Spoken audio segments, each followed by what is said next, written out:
Wonderful. Well, hello everybody. Thank you for the introduction, Michael. This is my talk about open source.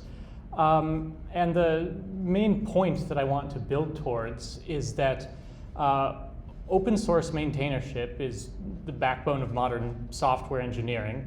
And open source maintainers of major and popular projects can be very impressive people. And this can make it seem like the path of getting from where you are to whatever they are is infinitely long, because if any path where you can't imagine how you would get to somewhere seems like it's infinitely long. But this is not the case. First, I'd like to give some background about myself. My name is Phoenix. Michael already explained this. I was a UPL cord for a long time, and the UPL is a wonderful organization, and I think a shining data point of the good things that can happen when a student organization has resources and autonomy, which is worth fighting for. But that's not what this talk is about. I am also, as of December, which is recently, a maintainer of this open source repository called Quinn, which is a implementation of this network protocol, next generation network protocol called QUIC. The details aren't particularly important. It is the most popular QUIC implementation in the Rust ecosystem. The reason I bring this up is because I think it's important to go over how this was in many ways surprisingly easy for me to achieve once I started taking steps specifically intending to achieve it.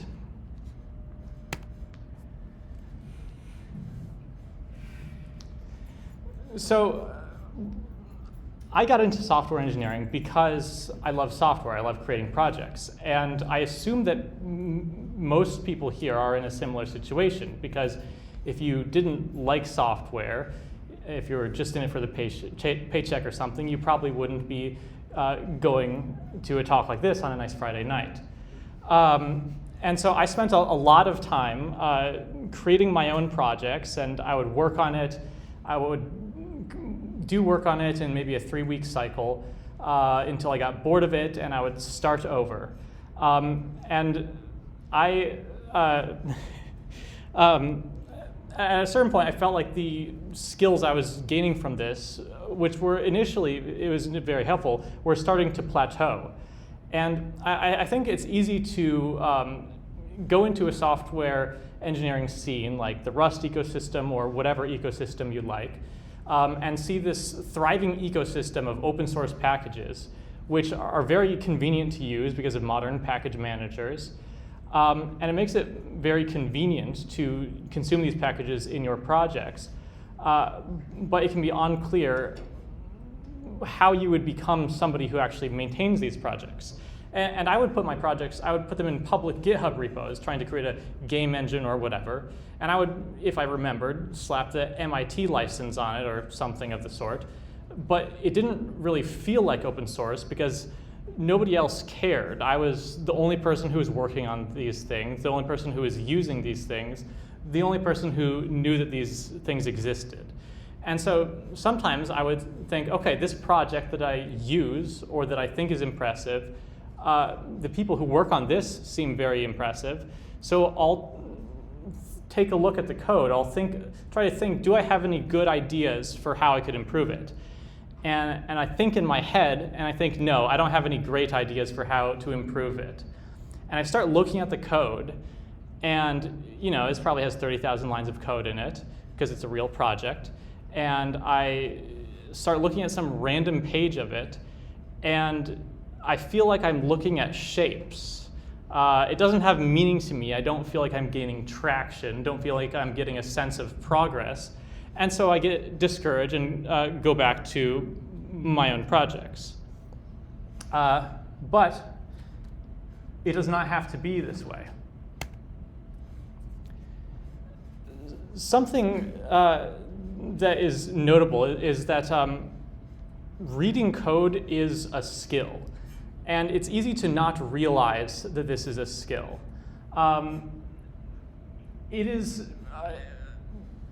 in my undergrad experience, and I think this is a common experience, you spend a lot of time studying theory, which is good. You spend a fair amount of time creating projects, which is good. And I only had a few experiences where I have to read non-trivial code and understand it. Most of the times when I have to read code, it's some sort of fill-in-the-blank template created by a TA specifically to be filled in the blank in a certain way. And it's not necessarily the case that university should be exactly like industry, because it's a different thing. So, you know, if it was the same, then why would you be doing it? But it is the case that reading code is a skill.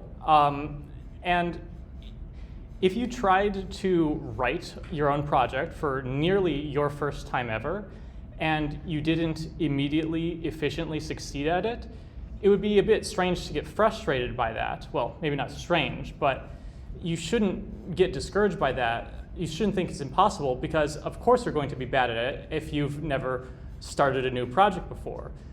And the same is true for reading some existing project that you're starting with zero familiarity with it, because it's its own skill that is, to a significant extent, a different skill from starting your own code. And this is good news, because this means that if you've barely ever done it and you're frustrated that it's not going well, this means that just practice more at reading code and figure out how to do it. Don't get discouraged because you realize that it is a skill, and you will get better at it with time.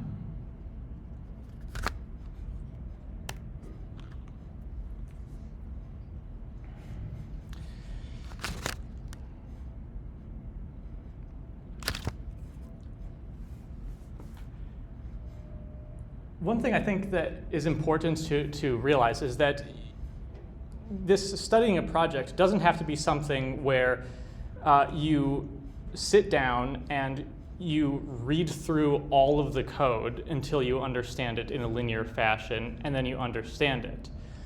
Rather, it's very helpful for it to be a gradual cycle between you read the code the first time, maybe you don't get anything, and you don't read the whole code. Maybe you look at the directory structure.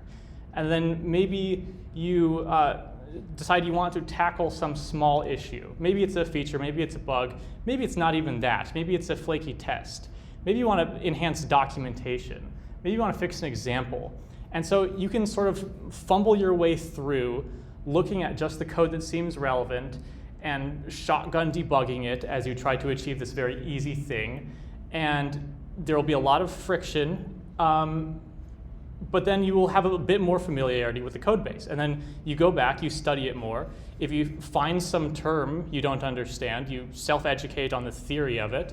If it's a database thing, you can find blog posts. It's a cycle where you repeatedly try to do something, familiarize yourself with the code, familiarize yourself with the theory, and this compounds where you get doing all these things makes you better at all of these things. You'll get better at reading the project's code than you were at your very first attempt at it. And you'll get better at implementing features than you were at your very first attempt at it. And so this all cycles through together.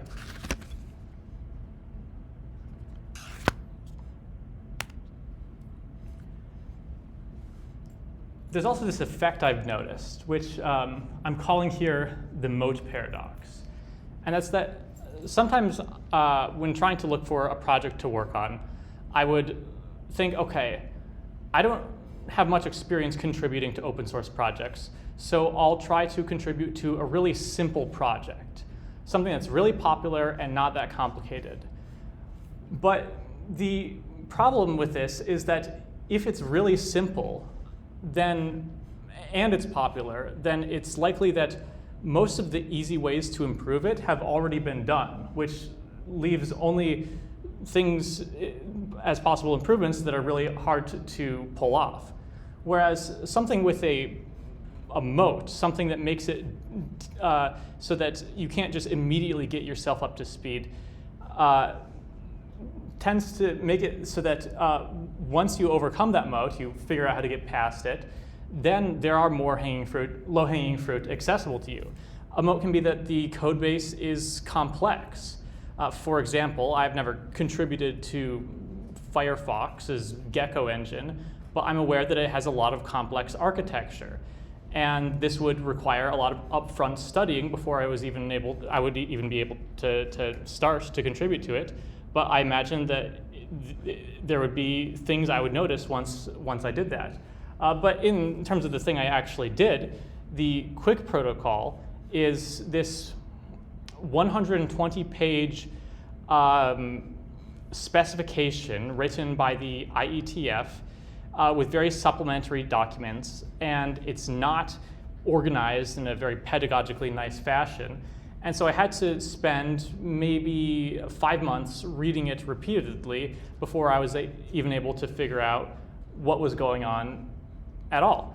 But once I was able to do that, I was one of the, I don't know how many hundreds of people in the world who had a good enough idea of the Quick protocol that once I started working on the code, even though it's a very good project that's established and stable, there were a lot more low-hanging fruit in terms of things to improve that I might be able to find on something that's implementing like a binary search tree or something that has less of a moat.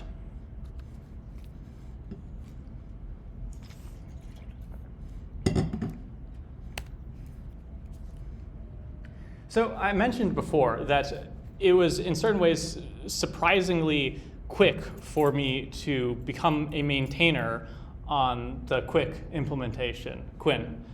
And so this is sort of a timeline of my life some parts of it, to sort of illustrate how this isn't something where I spent 10 years studying this full time. It's sort of just a thing I did on the side sometimes. Where, okay, in halfway through 2023, I graduate.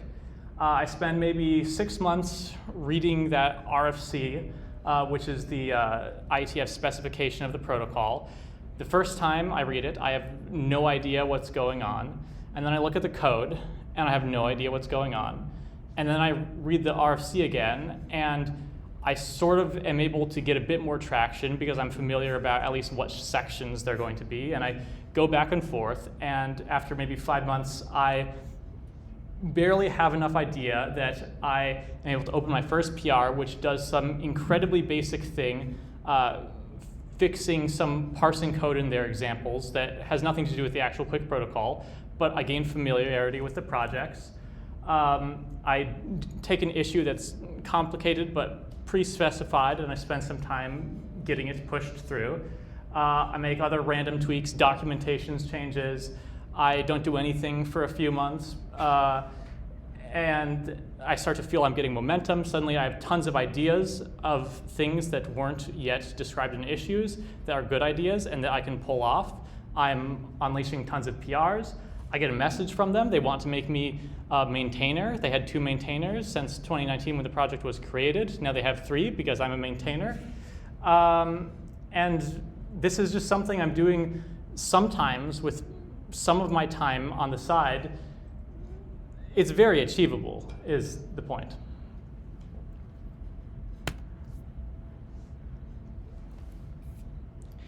As for, did I miss a slide? Nope, wrong order then. So some concrete ideas of these low-hanging fruits that you can do when you're just getting started on a project and have not yet built familiarity with it is you can find issues. Some of the issues have descriptions of a good thing to do. Some of them are tagged good first issue. But this approach kind of only goes so far because you can't really go into it expecting to receive marching orders in the form of issues and for this to scale very well. You do, to some extent, have to find your own things to do. But there are various things where it doesn't require a ton of skill to pull it off, but it is something that the maintainers genuinely appreciate because you spent time and it's a clear improvement, even if it's not something that requires a ton of highly sophisticated judgment or specific knowledge with the project. Improving the tests improving the documentation, which can range from describing things that weren't described to just literal copy editing. Oh, this is a mega paragraph that's super confusing. I took an English class. I can spend 20 minutes making this way better and then open a PR for that. Example codes. Sometimes simple bugs will be known and you can find it and fix it because it's not that complicated. Sometimes you'll find, if you look through the PRs, intermittent continuous integration failures of their unit tests that haven't been filed as an issue, but maybe you can find that, figure out the problem, and then fix it. And you can also try small refactors. And a very good rule of thumb for refactors is that if you're removing more lines of code than you're adding after running the auto formatter that your project uses, then this is probably a good idea. And so from these things, then it escalates. You gain more familiarity. This equips you to make more intermediate level things, come up with your own ideas, not because you saw a clear bug or because it was already written down, but because with your familiarity with the project, you're just able to come up with an idea. This continues to escalate, and then eventually you're in a position where you're able to make judgment calls about how to guide the direction of the project in the future. Another thing is Git. I have perhaps too much text on this slide. But Git is very important for modern software engineering. And it's also not something that is typically, in my experience, and from people I've talked to, taught in an undergrad curriculum. Usually in undergrad, what I was mostly taught is, or figured out with other students is, we push to main, and if we have a merge conflict, then we copy pasta some command without necessarily understanding it very well. But the entire premise of using Git is that each commit makes a code change, and it contains a metadata description of the code change. And when this is changed together, it tells a story. And so when you open a pull request, which is confusingly named, you're telling a story. Oh, this code change here is described as such, and it has this motivation. This thing happens after, it's described as such, and it has this motivation. Logically independent changes, you're requesting that your story be pulled into the main branch. And telling a story that maintainers can understand means telling a story that they can decide whether it's good or bad or not. And if you're not able to do that, it will just languish forever. So you need to, at some point, learn how to be able to arrange your commits and refactor them in a way that works for you and that creates a clean history so that your PRs are reviewable. And in complex changes, a significant fraction of the work is figuring out some way to split up the work into as many commits and PRs as possible while still being logically independent so that it is at all feasible to review and get merged.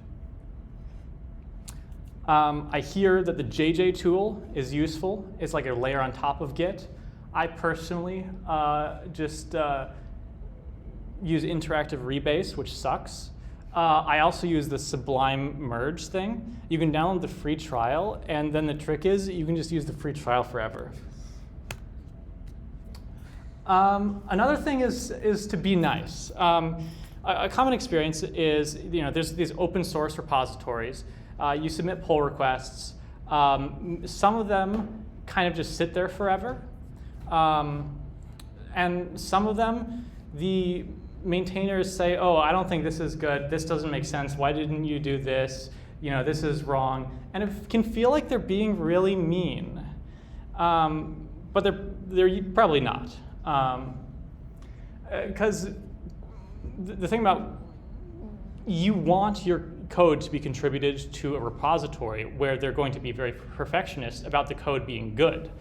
Because if you're opening this PR into a repo where they're perfectionists about it, and they say a bunch of mean things to you, and you take it all to heart, and you make your code better. And then after sufficiently many cycles of that, if your code is good, it gets merged. This hopefully means that your code is now great code that is relevant, that will stay there for a long time. And if there isn't this quality assurance, it can be more frictionless to get code merged in. And then it just sort of goes into the code hole where it just sort of churns and gets overwritten, and it's breaking stuff, and it's accruing technical debt. And I am willing to accept more work if it means that I'm working for something that actually stays and helps instead of just getting thrown into the code hole. When people are saying mean things to you, it can be easy to say, well, actually, but I recommend stop, do something else for a couple hours, and then think about if they're actually like wrong in the way that matters or not, and then respond. And don't nag maintainers, just open more PRs. Just open more PRs. Nagging doesn't fix it. If your PRs always languish, then just like stop opening PRs in that repo. Do it somewhere else. If half of them languish, then just like open twice as many PRs. These things happen, and they're volunteers. And then finally, why? Why open source? Well, your code doesn't go into the code hole. If you contribute to a very popular repository, then it runs on every machine on Earth. You could be Ronald, or a contributor to Runk. All the greatest software in the world is open source. Linux, Kubernetes, Firefox, Rust, Signal. If you write code for a company and then you leave that company, then you don't own your code anymore. And if the company decides your code won't run anymore, then it won't run anymore, unless the company is paying you to do open source work, which is wonderful. Whereas if your code is open source, then it can run forever. Skilled mentorship is very valuable for learning. This can be hard to get, and even at a company, even if there's skilled people, getting them to spend the time mentoring you is unreliable.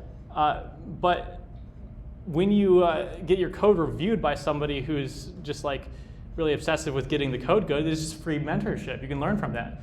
And I guess it looks good on your resume, maybe. I don't know. Well, I've been Phoenix, and this has been How to Make Open Source Maintainers Love You. You can find me on https://phoenixcolo.com. And the other talks didn't ask for questions, so I won't. And thank you.